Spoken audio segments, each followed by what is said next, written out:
நாங்கள் வந்து தாழ்த்தப்பட்ட ஜாதி பறையம் போனவங்க வந்து அதில் ஊருக்குள்ளே போகக்கூடாதான். ஏன்னா ரொம்ப கீழ்த்தரமாக பார்க்குறாங்க எங்களை. நாங்கள் காலங்காலமாக இப்படி தான் வச்சுன்னு இருக்கிறோம். நீங்கள் வந்து தாழ்த்தப்பட்டவங்களாவே இருக்கணும் அப்படின்னு சொல்கிறாங்க. இது வரைக்கும் ரோடு போட்டு தரல எங்களுக்கு. எல்லாரும் போகிற மாதிரி நாங்களும் போகணும்னு ஆசைப்படுறோம். அது தப்பா? இன்னைக்கும் போயிட்டு நான் சுதந்திரமா போயிட்டு ஒரு ஹோட்டலில் போயிட்டு உட்காந்து சாப்பிட முடியும். அப்போ அந்த இடத்துல வந்து பார்த்தாக்கா அந்த ஜாதி தான் தெரியுது. அவங்களுக்குன்னா நாங்கள் அடிமையாகவே இருக்கணுமா? இதெல்லாம் பார்க்கும்போது நான் அவ்வளோ தான் செய்யணும். யாரு நமக்கு சப்போர்ட் பண்ண போறாங்க?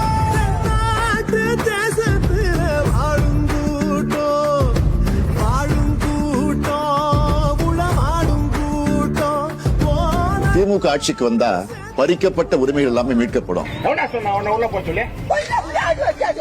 சமூக நீதி, சமத்துவம் பாதுகாக்கப்படும்.